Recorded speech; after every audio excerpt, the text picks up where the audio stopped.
సుందరకాండ హనుమ 10వ భాగం. నమోస్తు రామాయ సలక్ష్మణాయ దైవేజ్య సస్థై జనకాత్మజాయై నమోస్తు రుద్రేంద్రయమానిలేభ్యో నమోస్తు చంద్రార్కమరుద్గణేభ్యః. ఈశ్వరుడు త్రిపురాంతకుడు. మనిషి జాగ్రత్త, స్వప్న, సుషుప్తి అనే 3 అవస్థల యందు పరిభ్రమించి సక్రమంగా ప్రవర్తించిన నాడు ఈశ్వరుడు అత్యంతిక ప్రళయం చేస్తాడు. అత్యంతిక ప్రళయమనగా జ్ఞానం ప్రసాదిస్తాడు. అప్పుడు మనిషి తురీయమనే చతుర్థావస్థలోనికి చేరుకోగలుగుతాడు. ఒకానొక సందర్భంలో భగవాన్ రమణ మహర్షుల వారిని శిష్యులు, స్వామి రాత్రి బాగా నిద్రించారాయని ప్రశ్నించగా మహర్షులు ఇది బాగా నిద్రపోయింది అని సమాధానం ఇచ్చారట. ఇక్కడ మనం గమనించాల్సింది తాను వేరు, శరీరం వేరు. ఆత్మ శరీరంతో కప్పబడింది. 3 అవస్థలను దాటి తురీయములో ఉండి శరీరం పడే 3 అవస్థలకు సాక్షిగా చూస్తారు. అదే తురీయము. ఆ తురీయమనే అవస్థకు చేరుకోలేనివాడు లంకలో త్రికూటమును యందు తిరుగుతూనే ఉంటాడు.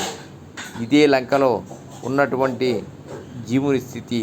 ఆ స్థితిని చెబుతూ మహర్షి త్రికూట శిఖరే లంకాం స్థితాం స్వస్థో దదర్శః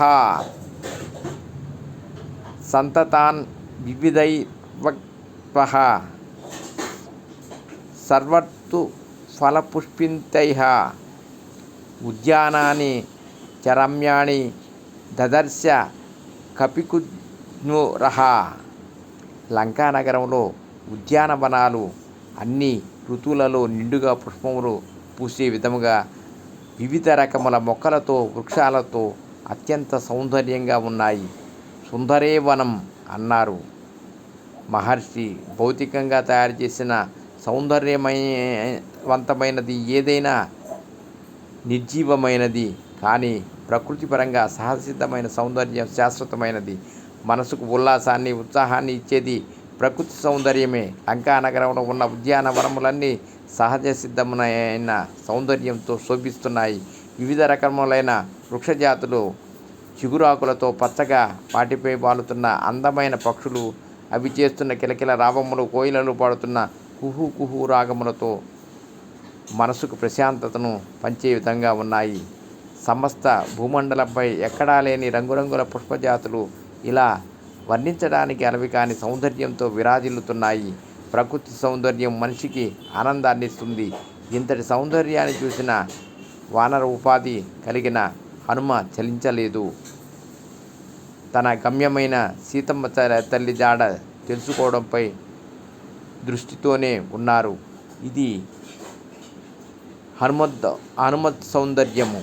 ఏ ఉపాధి దేనిచేత ఆకర్షింపబడుతుందో దానిచేత ఆకర్షింపబడకుండా తాను చేపట్టిన కార్యంపైనే దృష్టిలో పెట్టుకొని నిలబడగలిగినటువంటి ప్రజ్ఞ కలిగినటువంటి సాధకుడే శ్లాఘనీయుడు. ఇదే హనుమత్ సౌందర్యము. లంకా పర్వతంపైనున్న హనుమ లంకా నగరాన్ని చూస్తున్నారు.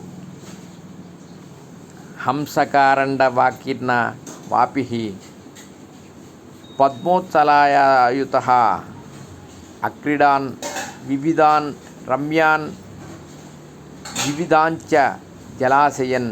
వాల్మీకి మహర్షి లంకానగరంలో ఉన్న సౌందర్యాన్ని వర్ణిస్తున్నారు. పువ్వులు, పక్షులు, జలాశయాలు, వాటి నిండా జలమును ఆధారంగా చేసుకుని బ్రతికే జలచరములు గలగలమని సంవడి చేస్తూ సెలయేళ్ళు వృక్షముల నుండి రాలి సెలయేటిలో పడి తేలి కదిలిపోతున్న రంగురంగుల పుష్పములు అత్యంత సౌందర్యంతో శోభిస్తోంది లంకానగరం. లంకానగరం అంత బాహ్య సౌందర్యం. కానీ అక్కడ నివసించేవారు దుర్గుణములతో పాపకర్మలు చేసే రాక్షసులు. కానీ అయోధ్య శ్రీరామచంద్రుని జన్మస్థలం అంతర్ సౌందర్యంతో శోభిల్లుతుంది. ఆ సౌందర్యాన్ని మహర్షి ఆవిష్కరించిన తీరు అనితర సాధ్యం. అందుకే ఆయన ఆదికవి. ఆయనను అనుసరించి మహనీయులు ఎందరో అద్భుతమైన గ్రంథాలను, కావ్యాలను మనకు అందించారు. సశేషం. జయ శ్రీరామ్, జయ శ్రీరామ్, జయ శ్రీరామ్, జయ హనుమాన్, జయ హనుమాన్, జయ జయ హనుమాన్.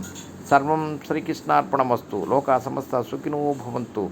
రేపటి తరానికి బతుకు భద్రతలతో పాటు భారతీయత కూడా నేర్పండి. ఓ